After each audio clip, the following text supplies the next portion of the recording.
Hi everybody, welcome to our weekly training video.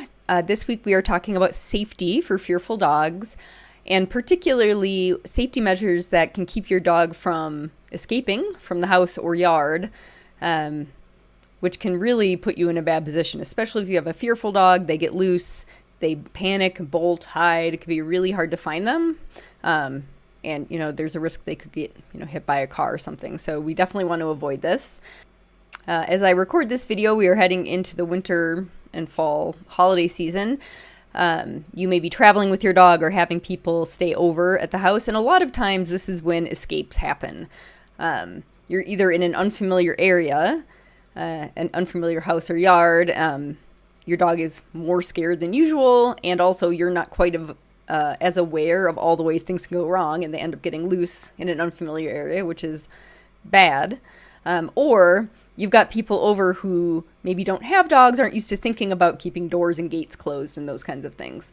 So we're going to talk about some extra safety precautions to take around the house, whether you're at home or visiting family. All right, so let's talk about safety gear for fearful dogs that you can use inside the house. Again, this is you can use this stuff inside your own home, but it's also helpful if you are visiting a family member's house for some extended period and you have your dogs with you. So who is this for? This is especially for those of you with fearful dogs, although even if your dog isn't fearful, you don't want them escaping, probably, the house, but it's especially problematic when a fearful dog gets loose often. If you have a dog who door dashes, so, when you open the door, they try to weasel their way out, this stuff will be helpful for you. And if you have a dog who you cannot call to you, so if they get out, you're not getting them back easily, you're going to want to use some extra safety backups in the house to prevent them from getting loose. All right, home escape prevention. Recommendation number 1, baby gates or X-Pens. X-Pens are just portable gating systems. In this photo, you see a baby gate, and those are our trainer Lauren's, a couple of her dogs, Blue and Bame Buttercup, wearing adorable jammies as well. You can place these strategically, gates at the front door, at hallway entrances that lead into an entryway, anywhere where it'll keep the dog from getting closer to an exit to the house. So here's one example, one of our favorites actually. This is a 3-panel baby gate wrapped around the front door of an apartment. So people are going to be coming in and out this door, and we don't want the dog to have access to the door. So this is one good sort of safety backup. The dog can't get out accidentally. Recommendation number 2 for home escape prevention are crates. Now, dogs do generally need to be trained to be comfortable going into a crate and staying there for any length of time, but they can make a good containment system both in the car and in the house, especially at times where there's going to be a lot of traffic coming in and out of the house. So if you're having, a dinner party or over the holidays, the door is going to be opening a lot, a crate can be a really good option.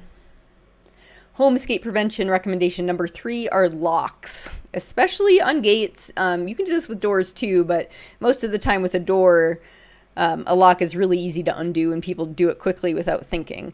I've had several clients in situations where a dog got loose when a visitor or family member who wasn't sort of used to the dog's routine left a gate open. There have also been situations in which dogs have bitten people coming into, say, backyards or side yards through an unlocked gate. A good padlock or combination lock can solve this problem for you. It doesn't matter how many times you ask your visiting family members to please remember to close the gates. They're going to forget most likely at some point. So just make it hard for them to get it wrong. They don't have the key to this padlock. They can't leave the gate open because they can't open it. So I strongly recommend putting sort of these kind of physical preventative measures in place that that visitors can't screw up. Home escape prevention recommendation number 4 is to keep 2 barriers between your dog and any escape route. So if the escape route is the front door, for instance, you might have a baby gate around the front door and another baby gate, say at the hallway that leads to the bedrooms where your dogs are hanging out, or a baby gate and a crate. Something like this, so that if someone opens one gate or door and leaves it open, it's not the end of the world. Your dog is still safe. And the last home escape prevention recommendation, number 5, are reminder signs. Now, I do not recommend that you rely on these. People very quickly start to ignore signs that are on doors or gates that say, do not open or please keep shut. But it can't hurt to have another sort of level of safety in this way. I still would recommend having actual locks on things so they can't actually leave something open. And if you're using baby gates, I like the self-closing kind that if they wanted to leave it open, it would require quite a bit of extra effort to prop it open. So it's unlikely people will leave those open accidentally. But it's not a bad idea to additionally have some reminder signs and prompts for people to not leave doors and gates open so that your fearful dog could escape. All right, everybody, I hope this was helpful in keeping your dog more secure and safe over this upcoming holiday season, or just really any time.